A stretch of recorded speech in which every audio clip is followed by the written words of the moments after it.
Waalaikumsalam warahmatullahi wabarakatuh.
Semuanya adalah kesepakatan forum diseminasi. Apakah di sini ada yang mau diperbaiki? Kira-kira ada yang mau diperbaiki, Bapak Ibu? Ada atau tidak? Tidak ada. Tidak ada. Oke. Kenapa saya setuju? Kenapa tidak ada yang mau diperbaiki? Karena di situ tidak mengandung kata jangan dan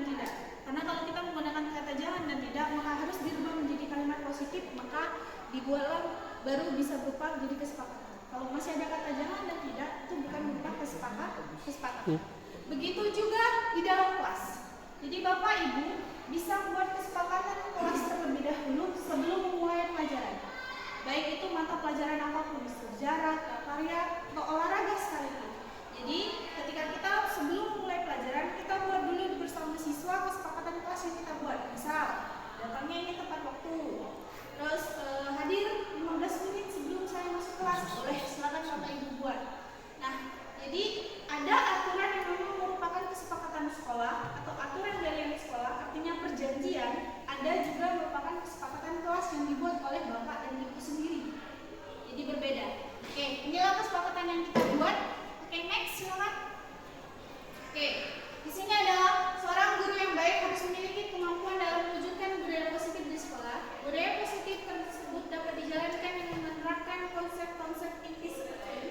Oke, ini adalah pelajaran yang kami temui di pendidikan guru penggerak. Yang pertama yaitu disiplin positif. Kedua, motivasi perilaku manusia. Ketiga, keyakinan sekolah atau kelas. 4, kebutuhan dasar manusia. 5, posisi kontrol restitusi. Dan yang terakhir itu adalah segitiga restitusi. Yang pertama, silakan next. Kita akan bahas itu apa disiplin positif. Bapak Ibu ada yang tahu? Silakan. Bapak Ibu boleh memberi saran atau masukan apa itu disiplin positif? Disiplin positif itu merupakan bagian dari disiplin bagaimana kita menerapkan secara baik ya, secara positif. Otomatis paling positif itu pasti baik dalam penerapannya, dalam kategori bagaimana kita membuat siswa itu supaya lebih baik lagi dalam penerapan disiplin. Contoh tadi dalam penerapan budaya sapa, senyum, salam dan lain sebagainya. Benar sekali apa yang disampaikan Bu Meni. Oke, next kita apa itu disiplin positif? Disiplin positif yaitu lebih ke arah disiplin diri, dapat mengontrol diri dan melakukan segala tindakan. Kenapa saya bilang seperti itu? Disiplin positif adalah kontrol dari diri anak. Contoh, ketika anak kita suruh silakan memakai seragam yang sesuai dengan karirnya, tanpa kita sadari, anak itu mengontrol secara tidak sadar dirinya dewe. Jadi bukan karena arahan, bukan karena perintah, bukan karena masukan, tapi karena keinginan dirinya sendiri. Maka itu merupakan disiplin positif yang ada atau mengalir dalam dirinya. Yang kedua, misalnya contoh, secara tidak sadar anak tahu hal yang bisa mereka lakukan. Lanjut next. Disiplin diri dapat membuat murid memahami dan menyadari berdasarkan motivasi internal, bukan akibat paksaan, ujian ataupun hukuman. Itu tadi. Jadi disiplin positif itu tumbuh dalam dirinya, bukan karena adanya paksaan, bukan karena adanya ujian, dan bukan karena adanya hukuman. Contoh, nah, misal Bu Penny masuk ke kelas, kita kan nih sering kasih reward nih, kasih ujian atau hukuman ke anak.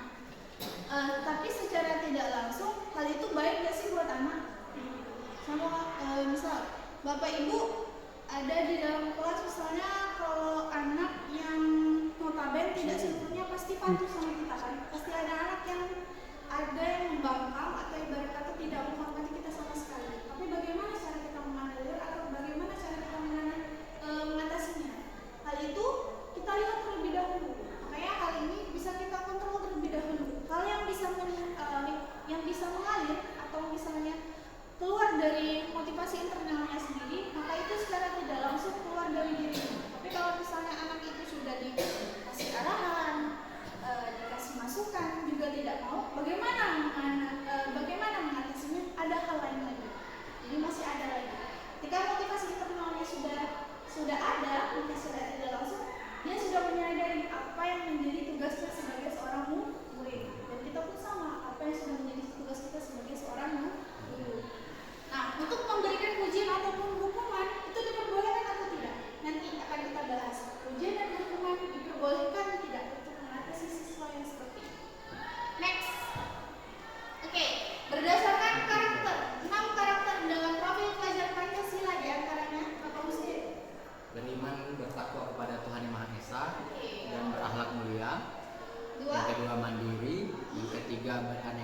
kebinekaan global, 4 bergotong royong, 5 kreatif, 6 bernalar kritis.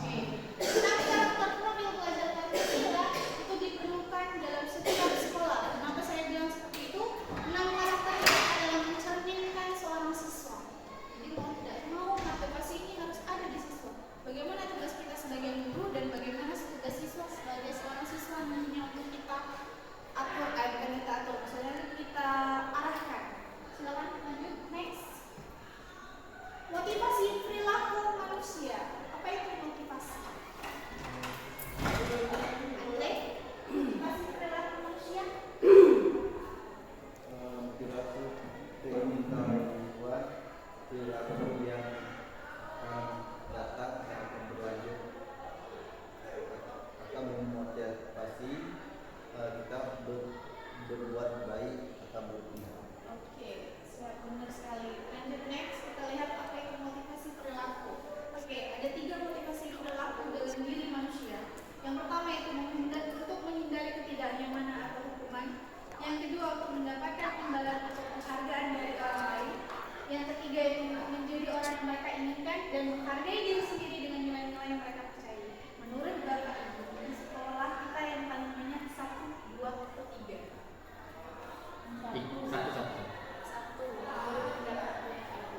Yang kita alami kan untuk menghindari ketidaknyamanan atau kenapa hal itu bisa terjadi?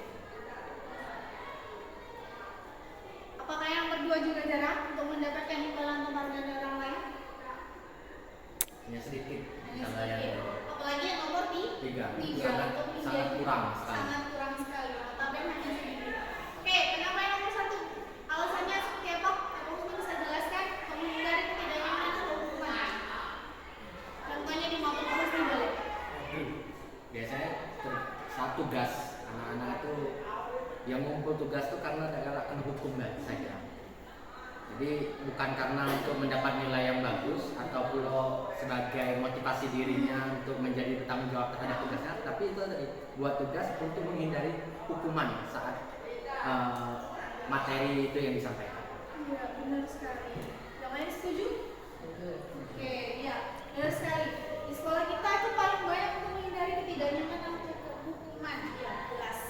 Tanpa adanya kita yang punya motivasi internal sendiri atau motivasi yang ada dalam diri murid sendiri itu kurang sekali untuk menyadari bahwa mereka tuh tugasnya siswa seperti apa sih, saya bilang. Kayak itu kurang.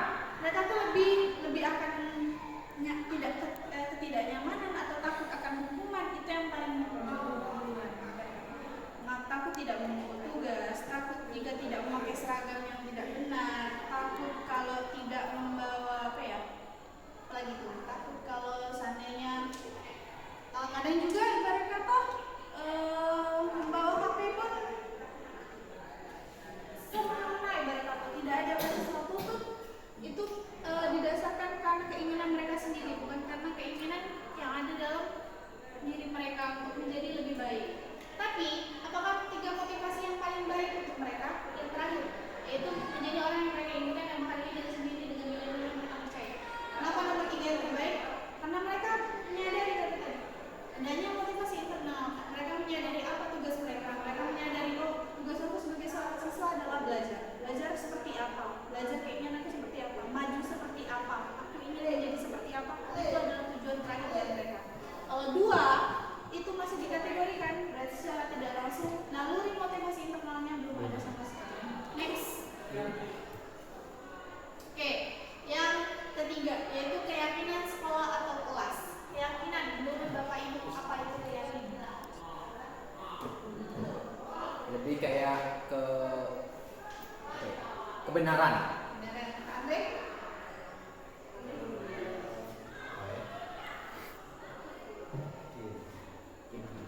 Iya, Islam iman. Kepercayaan. Kepercayaan Gina? Sesuatu yang harus dilakukan. Dengan Keyakinan sekolah atau di kelas itu biasanya itu ada kesepakatan antara guru dengan siswa mungkin ya. Jadi ketika keyakinan dalam sekolah itu ketika guru ini kan dalam budaya positif, ketika guru memberikan suatu kesepakatan di dalam kelas, maka keyakinan sekolah dalam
Udah.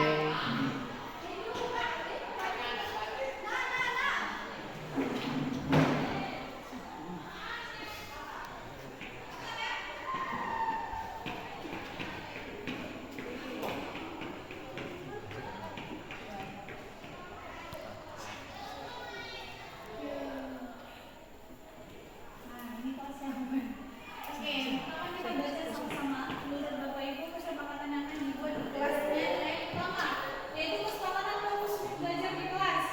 Yang kedua, kesepakatan untuk tidak keluar masuk saat guru sedang belajar. Itu bukan benar. Ini kesepakatan kelas maupun yang dilakukan. Yang kedua, mendengar dan mencatat apa yang dijelaskan dan bertanya ketika belum paham. Kemudian Bapak Andre, mendengar dan mencatat apa yang dijelaskan dan bertanya ketika belum paham. Ini kelas yang akan dipakai sama Pak Andre. Yaitu makan ketika diizinkan, kemudian iya. Iya. Ya, ini kan penjelasan. Dan terakhir, tepat waktu saat masuk kelas, kelas harus bersih dan kelas harus bersih. Yang ketiga yaitu saat keluar dan masuk kelas harus izin terlebih dahulu. Oke, ini adalah kesempatan kesepakatan kelas atau keyakinan kelas yang dibuat oleh para guru. Ya, semuanya benar. Ada beberapa yang mau ditambahkan lagi. Nanti menurut aturan ya Bapak Ibu boleh berlangsung sesudah pelajaran atau mau sila boleh minum tapi tidak boleh makan. Bapak Ibu bebas membuat keyakinan kelas karena itu menurut Bapak Ibu masing-masing. Lanjut next. AS breaking. Oke. Ada yang mau mandu? AS breaking? Oh, Free Fire. Boleh. Gusti. Ada yang mau kasih saran AS breakingnya Bapak Ibu? Kalau ada yang mau kasih saran silakan. Kalau nggak ada, silakan kepal tangan. Oke, dah satu aja. Saya minta satunya untuk mengepalkan tangan. Kau sih buka tangan Andre, Diana buka tangan Bupeni. Aku buka tangan saya. Enggak, saya buka. Satunya siap buka, satunya enggak. Diana bukain tangan Bupeni, sama buka. Andre buka. Yang di kepal berusaha untuk tidak membuka tangannya sama sekali. Yang membuka berusaha untuk bagaimana caranya tangan itu harus terbuka. Jadi yang mengepal berusaha untuk tidak bisa terbuka. Nah, yang di kepal, yang membuka berusaha sekuat tenaga bagaimana caranya membuka tangan itu. Siap Bapak Ibu? Siap. Oke, satu hadiah. Dua, kita hadiah ya Bu. Satu, dua, tiga. Silakan Bapak Ibu. Berusaha untuk tidak dibuka ya Bapak Ibu. Mana berpikir mana kamu? Bagaimana caranya yang dibuka boleh pakai cara apapun. Oke.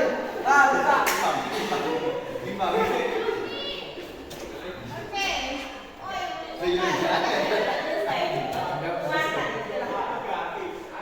Oke, sekarang gantian. Siapa yang tadi ngepal? Gantian ngepal. Yang ngepal tadi bukan yang buka, ngepal. Saya kepal dia juga.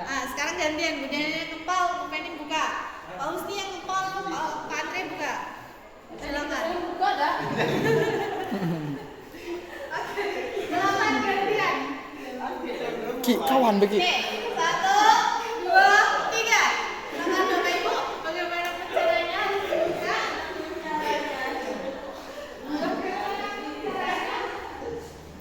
Susah.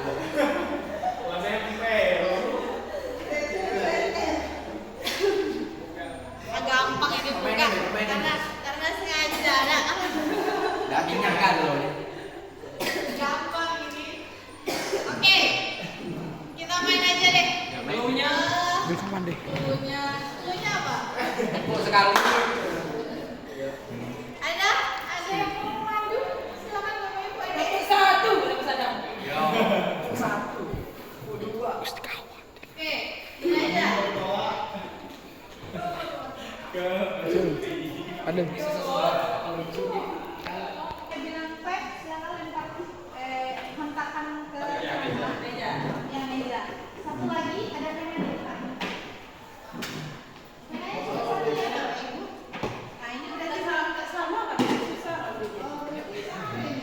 Aduh.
Bahan pangan. Kalau dari lihat dari gambar ada keuangan, ada tempat tinggal.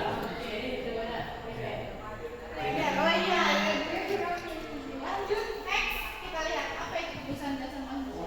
Yaitu pernyataan pertama, ketika seorang murid melakukan suatu perbuatan yang bertentangan dengan nilai-nilai kebajikan atau melanggar sebenarnya dikarenakan mereka gagal memenuhi kebutuhan dasar mereka. Next,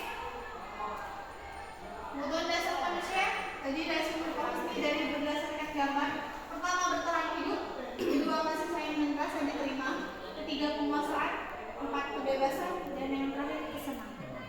Jadi anak-anak itu ada kebutuhan dasarnya yang tidak pernah kita ketahui. Dan lima dasar itu ada di keinginan anak.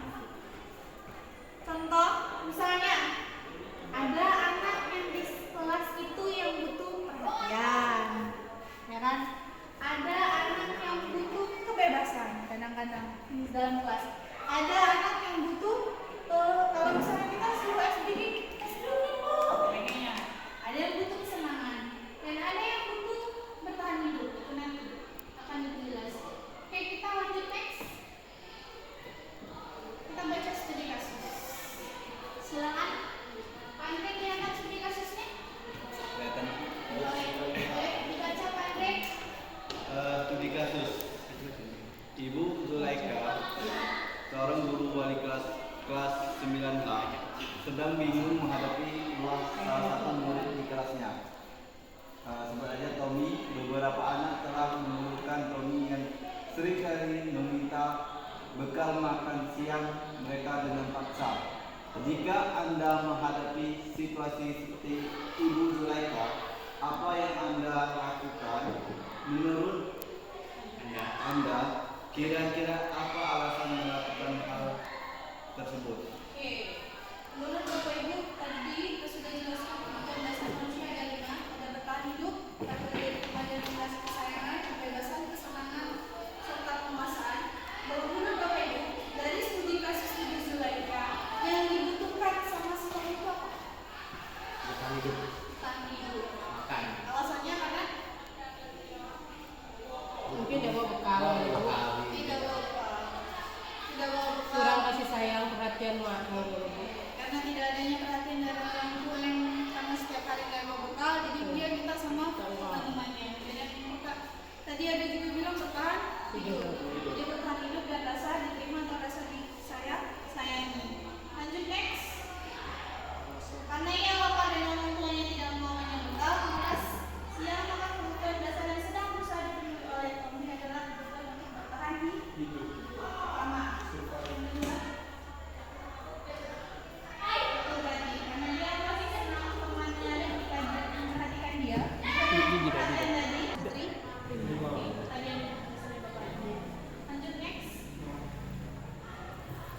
tiga. Ada kekuasaan.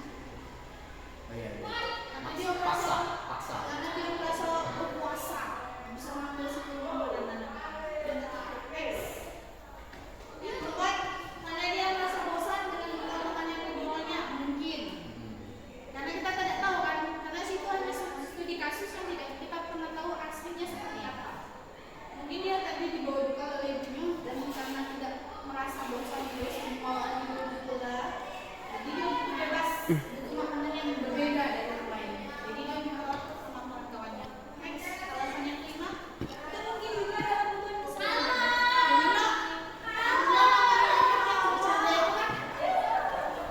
Hobinya iseng.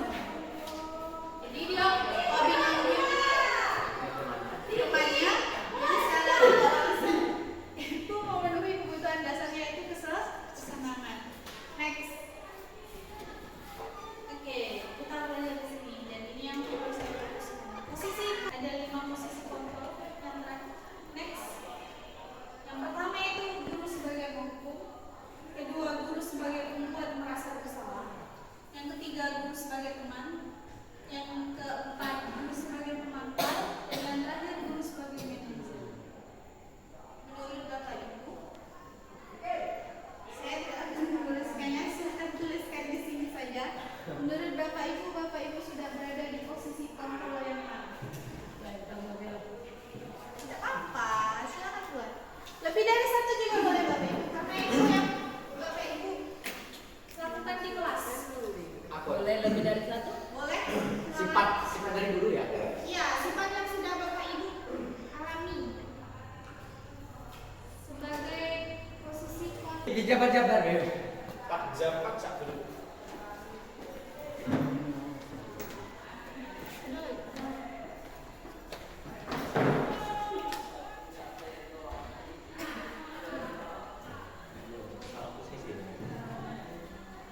Hei, you makan.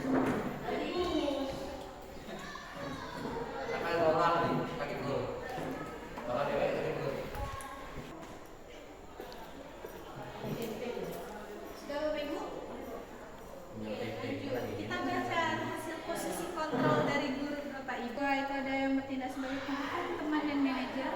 Yang itu ada penghukum, pembuat merasa bersalah dan sebagai teman, yaitu pembuat rasa bersalah dan teman. Oke. Sebelum saya next ke materi berikutnya, menurut Bapak Ibu guru sebagai penghukumnya seperti apa? Yang buat misalnya ya, Bu, gimana Bapak Ibu? kalau misalnya Gusti tidak mau PR, langsung disuruh push up 3 kali. Sebagai penghukum ya, guru sebagai pembuat merasa bersalah, siapa yang buat? Kan Boleh. saya merasa bersalah ini ya. Kan kita guru aktif untuk menjelaskan sesuatu. Ya, itu kayak caranya. Tapi kadang kala kelemahannya itu apa yang kita jelaskan itu belum tentu diingat oleh siswa. Jadi masih butuh catatan. Makanya tadi kan waktu kesepakatan guru tadi, keyakinan guru tadi, maka setiap yang guru jelaskan maka dicatat atau yang belum paham silakan bertanya.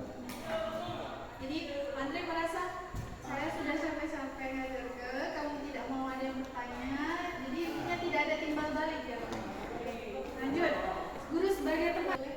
Ya guru menjadi tempat sharing bagi anak-anak kalau masalah, juga sebagai kedekatan mereka terhadap guru agar bisa memahami materi lebih dekat ya. Oke, boleh. Guru sebagai pemantau. Ada? Nggak ada. Nggak ada yang pemantau. Yang manajer. Manajer apa ya? Manajer apa? Kalau di kelas ya, kita sebagai guru itu kita sebagai pemimpin dalam kelas. Kita akan itu manajer. Berarti siapapun yang ada di depan kelas itulah manajer. Berarti dia sebagai guru. Dan dalam sebagai manajer dia harus bisa menerapkan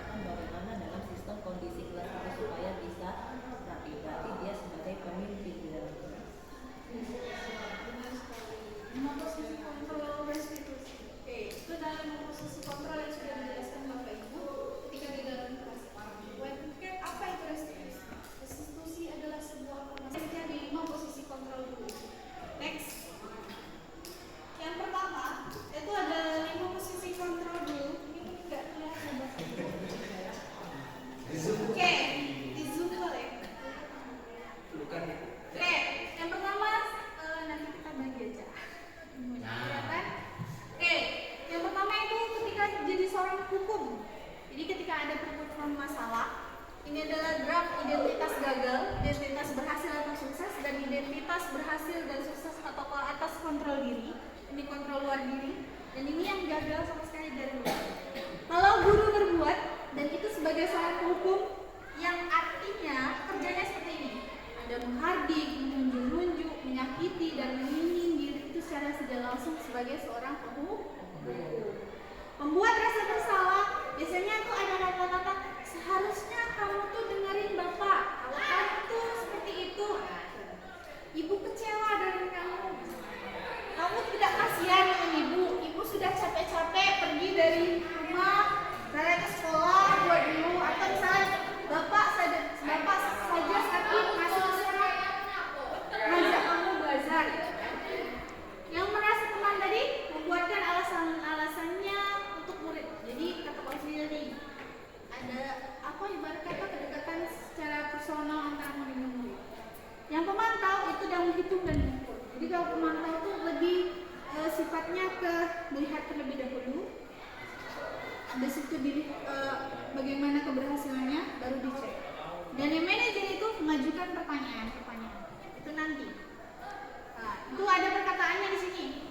Kalau kamu tidak melakukannya, awas ya, rasakan. Kamu seharusnya atau kamu sudah tahu ibu lelah sekali mengatakannya, ibu stres, itu kata-katanya. Kalau teman, ayolah, lakukan demi ibu. Masa kamu tidak mau, ya kan? Ingat tidak, ibu pernah bantu. Misalnya kamu sama Rizky, ayolah Ki, bantu ibu. Masa tidak bantu? Kalau pemantau itu berdasarkan peraturan. Apa peraturannya? Kalau yang manajer, apa yang bisa kita yakinin, apa yang bisa kamu kerjakan untuk memperbaiki masalah ini. Hasilnya itu kalau hukum biasanya memberontak atau menyalahkan orang lain dan berbohong. Biasanya ini identik anak karakternya menjadi seorang pemberontak, berbohong, dan menyalahkan orang lain. Yang pembuat rasa bersalah itu menyembunyikan, menyangkal, dan berbohong. Ketergantungan kalian teman pemantau menyesuaikan diri dan bisa diawasi. Kalau manajer itu menguatkan pribadi siswa. Kaitannya dengan dunia berkualitas dan selanjutnya dampak murid. Oke, kita langsung ke dampak pada murid. Kalau yang penghukum biasanya mengulangi kesalahan. Contoh kalau kita misalnya sebagai seorang penghukum, secara tidak langsung anak itu mengulangi kejadian yang sama dan berulang-ulang. Kenapa hal itu bisa terjadi? Nanti kita atasi. Membuat rasa bersalah, merasa rendah dirinya. Karena ketika kita ngomong, kamu udah kesian dengan bapak, mulai dari kayak berubah. Kan? Kalau teman tadi lemah, tidak mandiri dan tergantung. Jadi kalau kita ke teman itu sebenarnya baik menurut kita. Tapi secara tidak langsung kita mengajarkan anak untuk bergantung pada kita. Itu tidak baik juga buat kita. Terlalu dibiasakan dengan kita, jadi buat dia tidak mandiri. Yang ke pemantau itu menitik beratkan pada sanksi atau hadiah lagi. Jadi kalau pemantau itu sifatnya beraturan, jadi lebih ke peraturan. Yang manajer itu mengevaluasi diri dan bagaimana cara memperbaiki diri.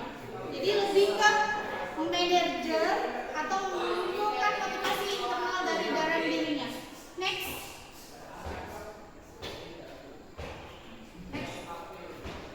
Oke, posisi kontrol yang paling baik di restitusi dari segi 3 restitusi yaitu dari 5 kontrol itu yang terbaik adalah manajer. Nama saya bilang seperti itu. Dari sifat manajer itu kita kan buat di situ adalah seorang pemimpin. Tapi pemimpin dalam arti memunculkan motivasi atau memunculkan sifat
kongruennya dilakukan dalam setiap kali murid yang bermasalah. Dan kita kan kebanyakan kasus langsung tindak lanjut hukum. Tapi apakah sebenarnya langkah-langkah sebenarnya yang harus diamati atau dilakukan oleh seorang guru adalah ini sebenarnya yang harus dilakukan. Pertama kali, bukan menanyakan siapa salah dan siapa benar dan siapa yang paling siapa yang paling dominan skalanya. Ini yang mesti kita tanyain dengan anak-anaknya. Bukan hanya saya sendiri sebagai seorang guru penggerak, tapi bapak ibu juga bisa. Dan bukan hanya seorang guru BK saja. Ibarat kata kalau guru BK kalau seperti enggak, sebenarnya harusnya ada. Jadi saya bisa menjelaskan hal ini. Jadi saya bisa menalar apa yang sudah saya pelajari. Oke, yang pertama itu menstabilkan identitas. Bapak ibu bisa menanyakan anak terlebih dahulu. Tidak harus di depan orang banyak. Namanya menstabilkan identitas. Anak yang bermasalah itu tadi kata saya, dia punya kebutuhan dasar manusianya yang tidak pernah kita ketahui. Contoh, Pak Andre pernah cerita sama saya masalah Reno. Beni kan? Atau Pak Andre masalahnya ini. Tapi apakah kita pernah tahu apa sih yang dibutuhkan Beni sebenarnya? Kebutuhan dasar yang dia punya? Atau ada mungkin hal yang tidak bisa dia ceritakan dengan kita, tapi mungkin dengan guru lain bisa. Jadi carilah solusi di mana anak itu mau terbuka, tapi bukan dengan cara ibarat kata. Apakah selama ini kita benar dengan cara ibarat kata memindahkan anak? Sebenarnya kalau memindahkan anak, saya belajar di sini, memindahkan anak kalau anak itu memang tidak bisa dianulir atau tidak bisa kita antisipasi dengan baik, baru kita tidak punya kata lain selain untuk keluar. Tapi kalau kita punya solusi di antara 20 guru, tidak mungkin tidak ada solusi di 20 orang, dan di 20 orang itu tidak akan ada yang tidak didengarkan oleh anak itu, pasti ada. Otomatis pertama kali adalah menstabilkan identitas. Carilah di mana anak itu bisa terbuka pendapatnya dan mau berbagi benar-benar pendapatnya. Habis itu lakukan validasi tindakan yang salah. Validasi di sini bukan menanyakan, cuma nanya apa sih masalahnya, kasusnya seperti apa. Kita menenangkannya dulu, kita tanya dulu, karena tidak mungkin kalau dia tenang, dia pasti mau bercerita. Ketika kita sudah menenangkan, baru kita tanya, menanyakan keyakinan. Kira-kira tindakan yang kau lakukan benar tidak untuk diri kau? Ada kelanjutannya nggak untuk diri kau ke depan? Kalau seandainya kita kasih solusi. Jadi kita mengarahkan bahwa dia menemukan sendiri masalah dan solusi. Jadi kita tanyakan, kalau seandainya ini terjadi dengan kau, hal ini terjadi ke depannya denganmu, kamu keluar dari sekolah, imbasnya sama orang tua gimana? Kalau ini tidak terjadi sama kamu, terus imbasnya ke sini buat apa? Jadi kita punya solusi-solusinya di situ. Next lanjut. Oke.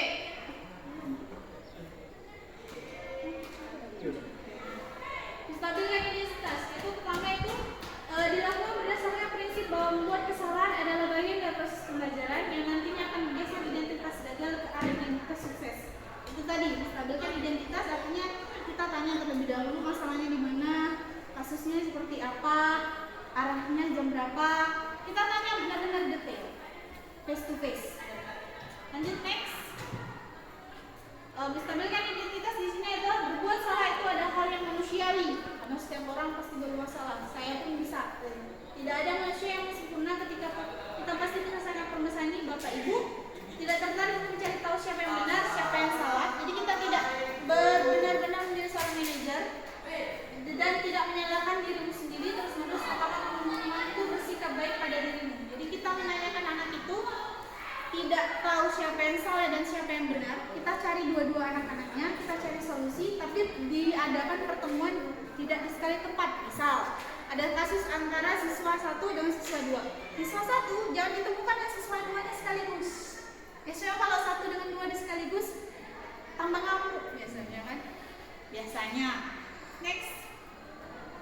Habis itu validasi tindakan salah, yaitu validasi tindakan salah dilakukan berdasarkan prinsip bahwa setiap perilaku berupaya memenuhi suatu kebutuhan tertentu, sehingga guru atau orang tua akan bergeser dari pemikiran stimulus respon menjadi proaktif. Jadi ketika pertama stimulus yang kita kasih, proaktifnya adalah nyari tahu anak itu untuk mengenali sendiri dan mengakui kebutuhan murid atau hal yang didasari dari keputusan dia berbuat salah.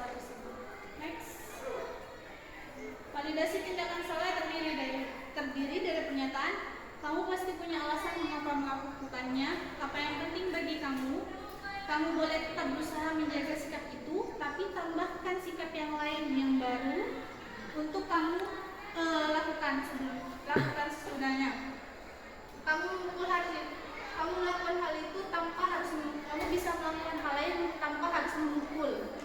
Nah, itu bisa dilakukan dalam pernyataan-pernyataan ke anak. Next. Menanyakan keyakinan.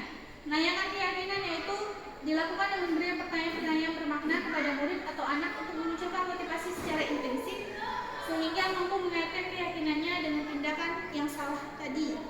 Pertanyaannya bisa berupa apa nilai yang kita percaya? Next. Apa nilai yang kita percaya di sekolah kita? Nilai-nilai apa yang telah kita sepakati di kelas? Yang ideal itu seperti apa sih? Kamu ingin jadi anak seperti apa? Apa yang kamu rasakan ketika kamu melakukan itu? Kamu menjadi orang seperti apa? Jadi itu adalah menanyakan keyakinan yang tumbuh dari anak tersebut. Next.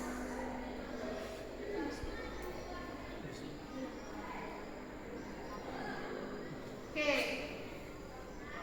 Jadi dari budaya positif itu mau tidak mau, suka tidak suka, kita harus menyelami disiplin positif, motivasi perilaku manusia, keyakinan sekolah atau kelas, kebutuhan dasar manusia, posisi kontrol restitusi, dan segitiga restitusi yang harus dipahami oleh seorang guru. Terima kasih Bapak Ibu sudah menghadiri diseminasi saya budaya positif. Semoga hal ini bisa dipaparkan atau diselenggarakan tidak hanya di sekolah.